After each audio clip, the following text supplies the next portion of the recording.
मैं फख्र आला हजरत हमारे बेशक हम नाज करते हैं इस बात पर कि आला हजरत हमारे सीना ठोक के कहो आला हजरत हमारे हैं। आला हजरत मैं उन चरमुखियों की बात नहीं करता जी जो किसी प्लम्बर से दीन सीख के बात करे, जी जी जी जो इंजीनियर से दीन सीखे, जो डॉक्टर से शरीयत सीखे।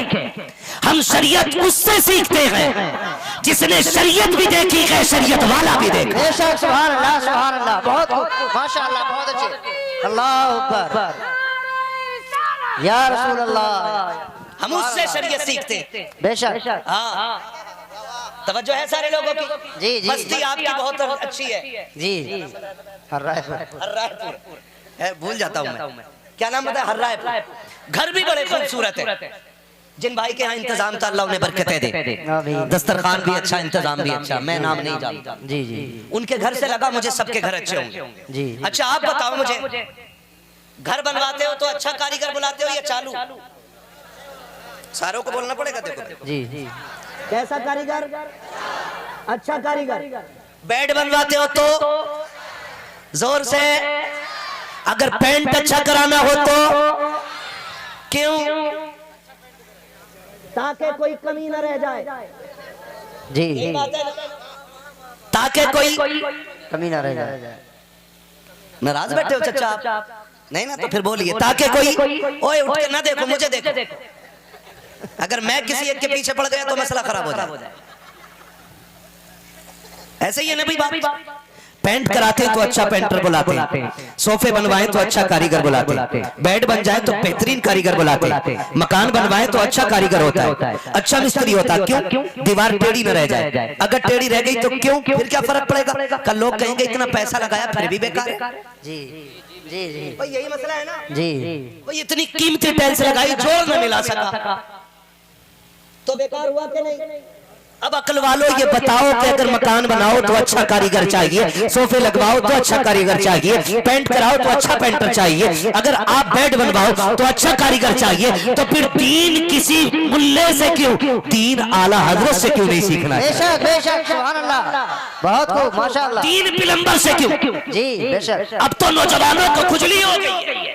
का लॉजिक है, उसकी बात में लॉजिक है, इसलिए समझ में आती है। मैंने कहा सर लॉजिक साइंस की शर्त है, इश्क के लिए लॉजिक जरूरी नहीं। बेशक अगर आका अमीना का लाल हो तो गुलाम हजरत बिलाल बन जाया कर। बेशक सुभान अल्लाह नारे तकबीर नारे तकबीर नारे रिसालत पैगाम मुस्तफा कॉन्फ्रेंस अल्लामा मुफ्ती हम्माद रजा साहब किबला नारे तकबीर माशाअल्लाह। बात लॉजिक की कर रही है जी और इश्क का लॉजिक से कोई लेना देना नहीं है। कोई इमाम हसन है, सुने जरा, इमाम हसन है और बहस ये छिड़ी थी कि खलीफा अमीरुल मोमिनीन हजरत अली को होना चाहिए या हजरत मुआविया को होना चाहिए। बहस ये चल रही है और जनाबे कैस जी जिन्हें दुनिया मजनू कहती है जी जी वो निकले हुए जा रहे हैं। इमाम हसन ने हाथ पकड़ा, कहने लगे यार तू बता खलीफा किसे होना चाहिए? इमाम हसन पूछ रहे किससे? जनाबे कैस से कि खलीफा किसे होना चाहिए। तो सुने जब ये बात कही ना खलीफा किसे होना चाहिए, हजरत अली को या हजरत मुआविया को, तो मजनू ने पता क्या कहा था?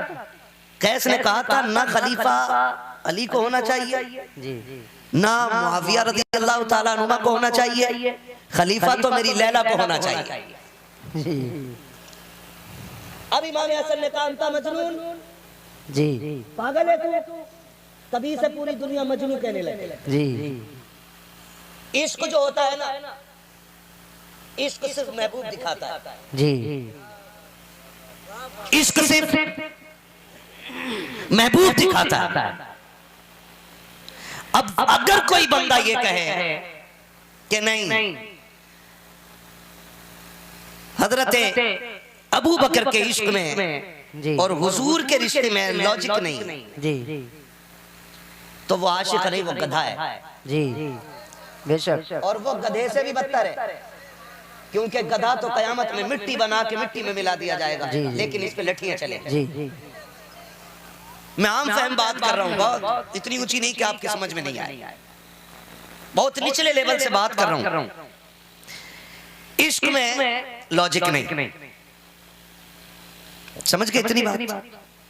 तो हम हैं बरेली वाले, हमने दीन आला हजरत से सीखा है, और आला हजरत ने कहा था वो जो न थे जी, वो जो न हो कुछ ना हो, वो जो न हो कुछ ना हो, जान है वो जहान की, जान है तो जोर से जान है तो मकसद कायनात मेरा नबी है। बेशक मकसद कायनात मेरा नबी है।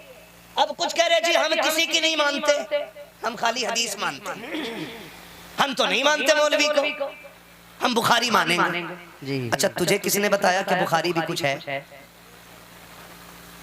वो किसी मौलवी नहीं तो बताया। जब तो चंदा खोर मौलवी को मान सकता है तो इमाम आजम को मानने में क्या मुसीबत? बेशक है भाई जी, समझ में बात नहीं, मैं तो हदीस पढ़ूंगा जी। एहसान मानो इमाम आजम का। अगर ये बड़े उलमा ना होते तो हुजूर की बातें हम डायरेक्ट समझ नहीं पा सकते थे। बेशक ख्याल करें, ये लोग जो झूठ बोलते हैं जी हम डायरेक्ट हदीस मानते हैं, तो हदीस किसके कहने से मान रहे हैं? वो भी तो किसी मौलवी ने बताई है ना। तो फिर कह क्यों नहीं देता मैं मुजरिम हूँ आका मुझे साथ ले लो, के रस्ते में है जा बजा जाने वाले।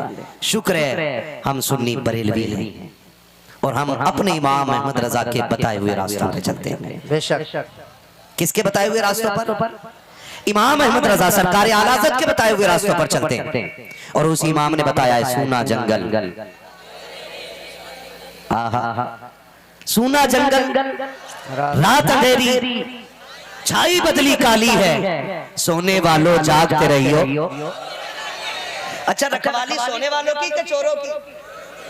आला हज़रत तो बड़ी बात कह गए, चोरों की रखवाली है। तुम्हें खुद को नहीं रखाना है, चोरों को रखाना है। मेरे भाई ने कहा वहां भी आ ही नहीं सकता, ये मोटा लट्टू मारता जी, इसे कहते हैं चोरों को रखाना। समझ गए बात मेरी? आला हज़रत फरमाते हैं सूना जंगल रात अंधेरी छाई बदली काली है, सोने वालों जागते रहियो। चोरों की रखवाली है। सबसे ज्यादा जरूरी अकीदे बचाएं अपने। क्या करना है? अकीदे बचाएं। अच्छा खुद बताओ, ये पिलंबर 1400 साल के बाद आया, 1450 साल के बाद। इससे पहले दीन ही नहीं था क्या? ये वो दज्जाल है कि जो डायरेक्ट मां के पेट से पड़ा हुआ पैदा हुआ है। इसने किसी से पढ़ा कि नहीं पढ़ा? और इसका तो पता ही नहीं ये है किस थाली का बैगन। और हमारा नौजवान अल्लाह माफ करे जी, आप भी थोड़ा सा सुधर जाओ। जितना नंगा देखा उतना ही पहुंचा हुआ मान लिया जी, जितना सनीचर देखा उतना ही बड़ा बली मान लिया। बाल यहाँ तक है तो कह रहा बड़े पहुंचे हुए, और मुंह में गुआरी तो कह रहा कलंदर है। नाखून बड़े बड़े 10 अंगूठियां पहन के और चिमटा लेके जिधर को निकल जाए उधर ही जवान पीछे पीछे नंबर दे दो। अगले दिन सट्टे का नंबर पूछ रहे। और हम रसूलुल्लाह के जन्नत रसूलुल्लाह की। और शर्म कर भाई, किधर चल दिए हम लोग?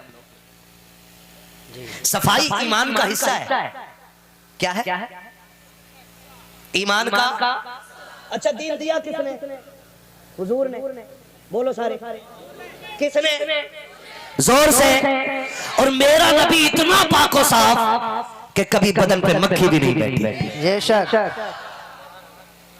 कभी बदन पे मक्खी भी नहीं बैठी। अल्लाह ने नामे मोहम्मद को नुक्ते से भी पाक रखा है। जो दीन लेके आया वो इतना साफ है, और ये जो लूटने निकला है ये इतना घिनौना है। मुंह में कुआ रही, काट इसलिए नहीं रहा कि इसके जज्ब पे फर्क पड़ जाए, और हम उन्हीं के पीछे हैं। उलमा दीन बताए है, छोड़ो इमाम साहब हैं, इनकी किसने माननी है? ये जुमे को तकरीर करें, कोई सुनने तैयार नहीं।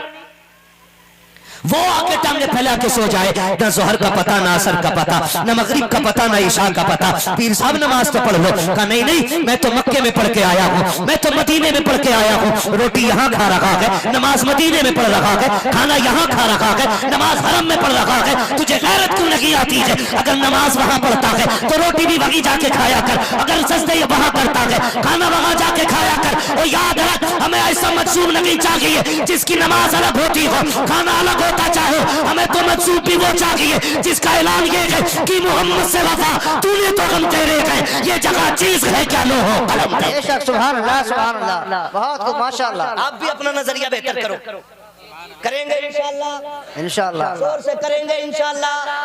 शुक्र है हमारे हिस्से में बरेली वाले पीर आए। और एक बात याद रखना, बरेली के सिलसिले की एक खास बात यह है कि जो बरेली के सिलसिले से जुड़ जाता है ना, वो मोहताज होके तो मर सकता है लेकिन बदअकीदा होकर नहीं मर सकता। बेशक बेशक, हकीकत। ये करम है आज भी आला हज़रत का रज़वियों पे, करम है ये। लेकिन माफ कीजिएगा, नाराज तो नहीं है ना? फिर भी मसला ये हो जाता है, हमारे गांव में कोई देवबंदी नहीं, लेकिन 50% देवबंदियों में रोटी मार देते। क्या करें, खाला लगती, बुआ लगती, इस पर चाय पी ली। सुन रहे मेरी बात? नाराज बिल्कुल मत होना।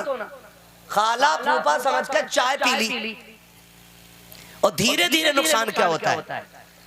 धीरे मैं कहता लोग तो अच्छे हैं, तस्वीर थी उनके हाथ में, बड़े नमाज पढ़े, कुरान हमारी खाला के सराहने पे ही रखा है। ये मतलब दलाइल पेश किए जाते ना, मौलाना वो तो सुननी है। मुझसे कह रही मैं गौस पाक को मानूं, लो इतनी सी बात पे सुननी हो गई। मसला वो नहीं है, समझ रहे? मसला वो है कि हुजूर को ऐसा मानो जैसे रब ने मानने का हुक्म अता फरमाया है। ऐसा मानना चाहिए। असल मसला यहाँ, असल मसला यहाँ, भैया दावत खाली है क्या? खाली हो तो कुल्ली कर लो। तो ये बिल्कुल बंद हो जाना चाहिए। साफ बात, शेर भूखा मर जाता है लेकिन कभी घास देखो कौन कौन नहीं बोल लिया, बड़ा घूर के एक करके देख रहे। मेरी दावत का ही पता चल गया भाई, मैं जानू ना जानू हुजूर सब जानते हैं, हुजूर सब जानते हैं। और कई जगह का मसला ये है कि साहब बताएं, दामाद अच्छा था, पैसे ठीक ठाक थे, हम मौलवियों की बातों में ना आए, हमने दे दी लड़की। और सुन्नियों में कोई इतने पैसे वाला था भी नहीं। जिंदगी कितनी हो रही है आमतौर पे, जरा जल्दी बोले। 60-70 साल है नहीं? 40 में रखो, हाँ जी 50-60 मान लो जी, जो हुजूर ने फरमाया है ना। मेरी उम्मत की उम्रें ज्यादातर 60 और 70 के बीच में रहनी है, तो ज्यादातर इतनी उम्रें हो रही हैं। इनमें 25 साल तो कट जाते हैं जवानी के, कट गए। वो भी कट गए अब्बा के घर, अमीरी हो या गरीबी हो। अगर अल्लाह ने 60 साल उम्र दे दी, कितनी बची आगे को? 30 या बस है। अब इसमें जवानी के कितने साल बचे? क्या साल तक जवानी रह रही है बच्चा बताओ? अरे ना ऐसा ना करो भैया, 40 साल तक तो जवानी रहती है, तुम 35 पे आ गए। 40 जी 50 20 साल जवानी के मान लो। इस 20 साल की जवानी के लिए माँ बाप के अंधे फैसले, ये 20 साल जिंदगी फाकों से भी कट जाएगी, ये 20 साल जिंदगी भूखमरी में भी कट जाएगी, ये 20 साल जिंदगी बगैर छत के भी कट सकती है, लेकिन कब्र की जिंदगी का आगाज जहां से होना है वो दायमी, बेशक वो खत्म होने वाली आखिरत की जो जिंदगी है वो बरकरार रहेगी और उसमें अमाल का सिला मिलेगा। इसलिए जमीन छोड़ के जाना या ना जाना, ईमान कब्र तक जरूर लेकर के जाएगा इंशाअल्लाह। ये कोशिश कीजिएगा कि ईमान कब्र तक जाए। सिर्फ ये है कि दरवाजे की धमक के लिए हम दामाद मजबूत ढूंढते हैं, पैसे वाला, बेटी की अच्छी जिंदगी कट जाए। कल गाड़ी से बेटी आएगी, दुनिया पूछेगी किसकी बेटी है, किसका दामाद है, तो सीना चौड़ा करके कहूंगा जी मेरा दामाद आ रहा है। बड़ा रोना आता है कई बेटियों के ये मामलात हैं। कितनी बेटियां फोन करके कहती हैं, एक तकरीर इस बात में भी कर दी जाए कि बाप जबरदस्ती बेटी के रिश्ते घर बद मजहबों में ना करे। कितनी बेटियों ने यहाँ तक पूछा कि मौलवी अब तो शरीयत इजाजत देती होगी कि हम जहर खा के अपनी जान गवा दे। मैंने कहा बहन बता तो सकी क्या खत्म हो गया है, कौन सा जुर्म हो गया है जो तू खुद को जहर खाने पे आमादा कर रखी है। एक बेटी ने जोड़ के कहा था कि जब से मैं जवान हुई हूँ मैंने यही सुना कि मेरा रिश्ता मेरे खालाजाद भाई के साथ होना है और वो बदमज़हब है, उसने कहा दिन करीब आ गए हैं। मौलवी बता तो सही, अगर बाप की ना मानती हूँ तब जहन्नम में जाना है, और अगर मान लेती हूँ तब जहन्नम में जाना है, पता जान दे सकती हूँ कि नहीं। मैंने कहा था बहन शरीयत ने इतने रास्ते खुले रखे हैं, अगर तुम्हारा बाप तुम्हें शरीयत के खिलाफ झोंकता है उसके सामने खड़े हो जाओ और कह दो सुन तू बाप जरूर है लेकिन तेरा फरमान खुदा से बड़ा नहीं है, मुस्तफा से बड़ा नहीं है। जब बात तेरी और खुदा की होगी तो सुन हम तेरी बात को ठुकराएंगे लेकिन खुदा पाक की बात को सीने से लगा के मर जाएंगे। सुभान अल्लाह, सुभान अल्लाह, सुभान अल्लाह। कहना चाहूंगा अपनी बेटी का हाथ गरीब के हाथ में दे देना, किसी बदअकीदे के हाथ में नहीं देना। बेशक करेंगे इंशाअल्लाह, इंशाअल्लाह, सारे वादा करें इंशाअल्लाह, इंशाअल्लाह। इसलिए कि वहाबियों में बेटी देने का मतलब ये नहीं कि 60 साल खत्म, तुमने बेटी को जानबूझ के जहन्नम में झोंक दिया है। समझ रहे मेरी बात? कुछ लोग कहते हैं जी क्या हो गया, दी थोड़ी है, लाए तो हम भाभी की बेटी। मैंने कहा सुन अक्लमंद के ताऊ, सीधी बात है, देते हो तो एक जाती है, लेते हो तो पूरा घर चला जाता है जी। हाँ बड़े बड़े अक्लमंद देखे हमने, देने में एक जाती, लेने में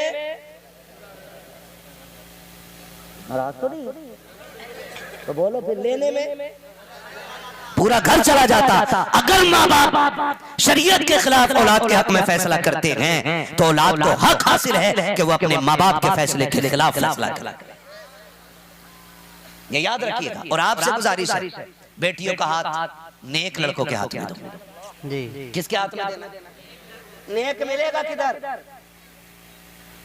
मैरिज हॉल में फोटो दिखा के कह जरा देखिए दामाद कैसा है। मैंने कहा इसके कान में तो बुंदा है, कह रहा है मुंबई में रहता है, तो ऐसे काले पीले बाल किए हुए लगता ही नहीं इंसान है कि प्लास्टिक का गुड्डा है। फोटो भेज दिया उसने, मुंबई रहता, पता चला जेब काटता था मुंबई में। और भाई बेटियों के फैसले सोच समझ के किया करो, आंखें बंद करके न झोंका करो। मैं बिना माइक के कर लूं तकरीर, इसको ये बंद हो गया आपका साउंड, थोड़ा सही करा दीजिए। खैरियत है आप लोग इधर देखो। बेटियों का फैसला बहुत सोच समझ के कीजिएगा। कई बार ये जो हमें ना ताऊ अब्बा बड़े अब्बा घर के कह रहे अब क्या करें मौलाना, बचपन में ना हमारी अम्मा जबान दे के मर गई थी क्या बेटी तेरी लेनी है, और अपना लोला शराब पी लिया। अपना बेटा शराब पी रहा है, कह रहा मजबूरी अब्बा के मरे थे, तो अब्बा के मरने को लेके इसे क्यों मारे दे रहे? भाई सीधी बात बताइए, किसी की बेटी परहेजगार है और अब्बा कह के मर गए तो जुआरी से निकाह, शराबी से निकाह। अब तो फेसबुक पे दामाद मिल जा रहे हैं, फेसबुक पे धोखा मत खाया करो, ऐसा ऐसा फिल्टर चल रहा कि अब्बा भी नहीं पहचान पाते घर का ही लल्ला किसी और का। फोटोओं पे यकीन, नाराज हो गए फिर आप। मुझे पता कुछ टेंशन में आ गए कि हमारी होने नहीं देगा ये मौलवी। खाली फोटो से काम नहीं चलेगा, अगली जो शर्त लगाने जा रहा हूं उसमें सोचना पड़ेगा तुम्हें। तो ये जो कहते थे जी जबान जबान जबान, किसी की जिंदगी के साथ खेलना नहीं चाहिए। और ये गुड़ियों गुड्डों का खेल नहीं, आपने उठाया बनाया और फेंक दिया, पूरी जिंदगी का होता है। जिस तरह बेटों के अरमान होते हैं बेटियों के भी होते हैं। वो भी चाहती है हमारा हम सफर अच्छा हो, वो भी चाहती है हमारा जीवन साथी हमारे पसंद का हो, और तुमने जबान की खातिर एक शराबी के पल्ले में बेटी डाल दी, या पैसे वाला देख करके हजार ऐबों के होते हुए बेटी सौंप दी। सुने, बेटियां दौलत की वजह से खुश नहीं रहती, बेटियां मोहब्बत की वजह से खुश रहा करती हैं। बेशक। रिश्ते अगर दौलत की बुनियाद पे चलते हैं हशमती साहब, तो किसी भी एक्टर की कभी तलाक नहीं होती, किसी अदाकारा का घर वीरान नहीं होता। लेकिन एक एक एक्टर की हिस्ट्री पढ़ डाली है, किसी की तीसरी बीवी है तो कोई चौथे के घर में है। न तलाक इधर ही कम हुई है, न उधर ही कम हुई है। अगर पैसों से जिंदगी अच्छी गुजरती तो किसी भी एक्टर का किसी पैसे वाले का घर बर्बाद ना होता। मगर खुदा की कसम तारीख गवाह है, रिश्ते निभाने के लिए दौलत जरूरी नहीं होती, अली और फातिमा जैसी मोहब्बत जरूरी होती है। रिश्ते निभाने के लिए मुस्तफा और खदीजा जैसा एतमाद जरूरी होता है। रिश्ते निभाने के लिए ताल्लुक के अंदर आयशा सिद्दीका जैसा और मेरे नबी जैसा किरदार जरूरी होता है। अगर रिश्ते बेहतर करने गए तो रिश्ते दौलत वालों पे नहीं, रिश्ते ईमान वालों के हवाले कर दो। और अगर दामाद तलाश करना है तो फेसबुक पे नहीं, व्हाट्सएप पे नहीं, बाजारों में नहीं, मैरिज हॉलों में नहीं, पार्टी फंक्शनों में नहीं। अगर अच्छा दामाद चाहिए मस्जिदों की सफों में जाके तलाश करो, 5 वक्त नमाज पढ़ो और जाकर के देखो किसका बेटा 5 वक्त मस्जिद में आके रब को सजदे कर लगा के, खुदा की कसम खा के कहता हूँ जाकर के देख ले, जो मजदूरी करता हो 5 वक्त की नमाज पढ़ता हो, आंखें बंद करके बेटी उसके हवाले कर दे। इसलिए कि जो रब का हक अदा कर सकता है वो तेरी बेटी का भी हक अदा कर सकता है। बेशक। सुभान अल्लाह, सुभान अल्लाह, सुभान अल्लाह, माशाअल्लाह। और सुनो, बहुत शानदार तगड़ा। जो बेटी जो रब का हक अदा नहीं कर सकता, वो बेटी का भी हक अदा, वो बेटी का भी हक अदा नहीं कर सकता। मेरे नबी अपनी बेटी का रिश्ता कर रहे हैं किसके साथ? हैदर कर्रार के साथ। और कौन हैदर कर्रार? जिन्होंने खैबर को यूं उठाया, यूं नचाया और यूं फेंक दिया। हमें बताने में देर लगी है, उन्हें उखाड़ के फेंकने में देर नहीं लगी। हाँ जी, वो हैदर कर्रार, आम शख्सियत नहीं।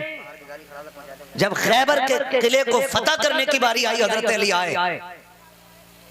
तवज्जो है ना? थके तो नहीं है ना? अभी थक जाए तो बता देना, और जरूरत भी नहीं पड़ेगी इंशाअल्लाह, क्योंकि हम पलटते नहीं बेजान किताबों के वर्क, हम वो पढ़ते हैं जो चेहरों पे लिखा होता है। हम खुद समझ जाएंगे हमें कब सलाम फेरना है ना जी? तवज्जो है। आए, दरवाजा बजाया, कौन है? काली आया जी। काफिर का खोल रहे हो कि दरवाजा नहीं? तो अंदर से आवाज आई, ताकत हो तो अंदर आ जाओ। खोला तो हमने तुमसे पहले वालों के लिए भी नहीं, तुम्हारे लिए क्या खोलेंगे? फरमाया आखिरी मौका दे रहा हूं, मैं अली हूं। बेहतरी है कि सामने आ जाओ, कलमा पढ़ लो, जान बच जाएगी। मरहब ने कहा कि अगर हिम्मत हो तो आके दिखाओ। और फिर जो दरवाजे को हाथ लगाया ना, फरमाने लगे तोड़ दूं। का ये कर सकते हो? फरमाया आप देख अली की ताकत। एक झटका दिया, मैं चौखट के बाहर आ गया निकल के। सुभान अल्लाह, सुभान अल्लाह। मरहब ने कहा यहां तक आ गए, लेकिन इससे आगे नहीं बढ़ सकते। मैं मरहब हूं और मेरी ताकत जानते हो, मेरा मतलब है 1000 बंदों से एक साथ लड़ना। तो हजरत अली ने बड़ी प्यारी बात कही, फरमाने लगे होगा तू मरहब, लेकिन तुझे पता है मेरी माँ ने मेरा नाम हैदर रखा है। क्या रखा है? हैदर रखा है। और हैदर उस शेर को कहते हैं जो अपने शिकार को चुपके से नहीं, जगा के बता के मौका दे के मारता है। और कसम मैं हैदर हूं, जब मारूंगा तो बराबर बीच से फाड़ूंगा। बेशक। और ऐसी तलवार मारी, 2 टुकड़े किए। फरमाया तोल लेना, अली की तलवार का काटा हुआ है, एक रत्ती बराबर फर्क नहीं पड़ सकता जी। हुजूर बेटी का रिश्ता करने आए। फातिमा जी, बाबा दरवाजे पे अली आया। अब्बा जी क्यों? का रिश्ता मांगने। बता तेरी क्या मर्जी है? इतनी बात सुनी, सैयदा कायनात रोई। अब्बा ये बातें तो माँ पूछा करती है, आप पूछ रहे हैं? मेरे नबी ने फरमाया था फातिमा हाँ मेरी मजबूरी है, काश आज खदीजा होती तो मैं ये ना पूछता। अब्बा अली आए तो जिसमें आपकी रजा है उसमें फातिमा की रजा है। बेशक। फिर मेरे नबी के जो जुमले थे, आका करीम ने कहा था फातिमा जमीन पे अली से बेहतर तेरे लिए मुझे कोई जवान नजर नहीं आता। और फरमाया फातिमा अली गरीब जरूर है लेकिन इतनी अजमतों का मालिक है कि अली वो है जिससे खुदा भी राजी है और मुस्तफा भी राजी है। सुभान अल्लाह सुभान अल्लाह। बहुत बहुत। तो तू दमाद ऐसा क्यों नहीं ढूंढता जिससे खुदा भी राजी हो और मुस्तफा भी राजी हो। 100 बीघे जमीन का जोता होना चाहिए, चाहे पौवे में डूबा पड़ा, शराब में डूबा पड़ा, बड़े बड़े अच्छों की बिक गई। औकात क्या है 100 बिगल्ली की? हाँ, और रह गई बेटियों की खुशी की बात। तो कसम खुदा की अगर रिश्तों में प्यार होता है ना तो फाकों में भी भूख नहीं लगा करती है, ये याद रखिए। फाकों में भी नहीं दामाद ठीक है थोड़ा सा कभी कभी पी लेते। आपसे मुलाकात का शरफ हासिल हो रहा है जी। मैं पहले अर्ज कर दूं कि मैं कोशिश करूंगा इंशाअल्लाह कम वक्त में अपनी पूरी बात कह लूं। जी। मैं तहे दिल से मुबारकबाद पेश करता हूं इन तमाम नौजवानों को जिन्होंने अनथक मेहनतें और कोशिशें करके इस महफिल पाक को सजाया और उनकी मेहनतें यूं रंग लाई कि हम और आप बैठकर अल्लाह और उसके रसूल की बातें कर रहे हैं। परवरदिगार आलम अराकीन कमेटी को और हम सबको इसका बेहतर सिला अता फरमाए। जितने भी लोग यहाँ हाजिर हैं मौला करीम सबको हुजूर के दर की खैरात नसीब फरमाए। मेरे सामने बुजुर्ग भी हैं, बच्चे भी हैं, जवान भी हैं। ख्याल कीजिएगा कि मैं जितनी बातें कहूँगा मैं किसी को जलील करने के लिए नहीं, किसी को हकीर साबित करने के लिए नहीं, बस मेरी ख्वाहिश यही रहती है कि हमारे रिश्ते हुजूर से जितने मजबूत से मजबूत तर हो सकते हैं वो बनाए जाए। जी जी। ख्याल कीजिएगा अगर मेरी बात किसी को कड़वी लग भी जाए तो रब रसूल के लिए माफ कर दें, क्योंकि मैं आपको ये पहले बता दूं कि अगर कोई इस नजरिए से बैठा है कि मौलवी फ्री जन्नत बांट के जाएगा तो ये वहम ये गुमान दिमाग से निकाल दीजिएगा, क्योंकि मैं यहाँ फ्री जन्नत बांटने नहीं आया। जन्नत मेरे बाप की नहीं, जन्नत रसूल पाक की है। बेशक। जन्नत उसे मिलनी है जिससे हुजूर भी राजी होंगे और हुजूर का पैदा करने वाला खुदा भी राजी होगा। बेशक। हम कोशिश करें अपने रसूल को भी राजी करेंगे और अपने खुदा को भी राजी करेंगे। अगर फिर भी कोई बात कड़वी लग जाए तो बला से लग जाए।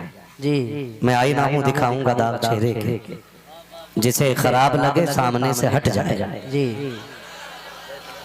मैं इतना कड़वा बोल के जाऊंगा इंशाअल्लाह जी जी कि मेरी बातें बिस्तर नहीं कब्र तक इंशाअल्लाह याद आती रहेंगी इंशाअल्लाह। और मैं चाहता हूं कि मेरी बातें कब्र तक याद रहें, सिर्फ आपको नहीं मुझे भी याद रहनी चाहिए। तो कोशिश कीजिएगा कि बातें अच्छी होंगी तो इंशाअल्लाह अमल करेंगे, पहले वादा कर लें इंशाअल्लाह। बोलिए बहुत थोड़े से हाथ उठे ना ना हाँ जी है ना, कोई बात नहीं, सर्दी है मैं समझ सकता हूँ, ये भी एक बड़ा जिहाद है हाथ निकालना इतनी ठंड में। पता ही धोखा ही दे रहे थे, कह रहे स्टेज पे ठंड नहीं है। काफी ठंड हो रही है स्टेज पे, आपको भी लग रही है ना? तो इतनी जोर से बोलो कि गर्मी लगने लग जाए। कहें या रसूल अल्लाह। या रसूल अल्लाह। क्या बात है, बस्ती का क्या नाम है भैया अपनी? हर रायपुर है ना? और उम्मीद करता हूँ कि सिर्फ बस्ती के लोग नहीं बल्कि कुर्बो जवार से भी लोग आए होंगे। जी जी ठीक है, जो हर रायपुर के अलावा हैं वो लोग हाथ उठा के कहें या रसूल अल्लाह। अलावा जो यहाँ के नहीं हैं वो हाथ उठा के कहें या रसूल अल्लाह। अब जो अपनी इसी बस्ती के वो कहें जरा या रसूल अल्लाह।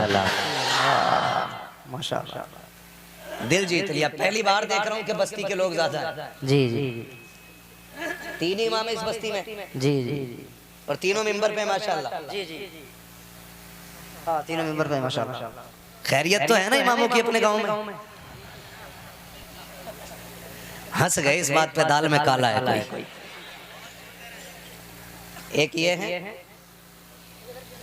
एक हजरत बैठे, एक ही है मोहसिन रजा साहब। ये तो खैर हमारे भाई हैं, रिश्तेदार भी हैं, इन्हें तो जानता हूँ मैं माशाल्लाह। तो इज्जत करते हैं इमामों की, किया करो, वरना अगर इमाम ने बगैर वजू नमाज जनाजा पढ़ा दी ना तो कह भी नहीं सकते उठ के कि इसने बगैर वजू पढ़ाई है। इनसे पंगा लेना अच्छा। कुछ तो नाराज हो रहे होंगे कि अपनी पार्टी की बात कर रहा है भाई। मैं आपकी पार्टी में हूं। बस यूं समझ लो मैं आपकी पार्टी में हूं और आप मेरी पार्टी में, हम सब मदीने वाले की पार्टी में। बेशक सुभान अल्लाह। है ना? उम्मीद करता हूँ यहाँ सारे सुन्नी बैठे होंगे। अल्हम्दुलिल्लाह। सारे सुन्नी बरेलवी बैठे हैं ना? बेशक टनाटन। और अगर कोई और भी बैठा हो तो उठने मत देना। हर्रा पर हजरत आता ही नहीं अल्लाह से। आता ही ना? क्या बात है, एंटीबायोटिक लगा रखी है, बहुत अच्छी है। लेकिन अगर आ भी गया हो तो मैं कहता हूँ उठाइए मत, जी जी पकड़ के रखिएगा, क्योंकि हम लोग बरेली वाले। बेशक हम छुपा के बात नहीं करते, हम छाप के बात करते हैं, है ना? आके बैठे, मगर इतना कहेंगे कि ताज्जुब का चश्मा हटाए, इंसाफ की ऐनक लगाए और फिर ये फैसला करे कि बरेली वाले हुजूर की बातें कैसे करते हैं। जी हमारा ईमान कहता है कि अगर बदअकीदा इन महफिलों में आके बैठ जाए ना और इंसाफ से सुन ले तो महफिल खत्म होते होते उसे भी कहना पड़ेगा मैं मुजरिम हूँ आका मुझे साथ ले लो। जी इतने लोग खाली राजी हैं, बाकी पीछे वाले घूर के देख रहे हैं, कोई मसला नहीं। मैं तो अलग मिजाज का बंदा हूँ, मेरे सामने ये छोटे छोटे बच्चे बैठे, अगर ये खाली बच्चे भी हो ना मैं तब भी 1 घंटा तकरीर कर लूंगा। सुभान अल्लाह। है ना? बेटे खड़ा होना, वो कितना छोटा बच्चा पीछे बैठा, खड़ा करियो इसको जरा। ओए होए होए होए, कितने साल का बच्चा होगा? अरे थोड़ा सा चादर से मुंह निकाल के बोल दो चच्चा। 4-5 साल का बच्चा है। बजे कितने? 12:30, जोर से 12:30। शुक्र है सुन्नी के मुंह पे कभी 12 ही नहीं बजते, अब भी 12:30 बज रहे। कितने बजे? 12:30। अभी इन बच्चों को किधर होना था?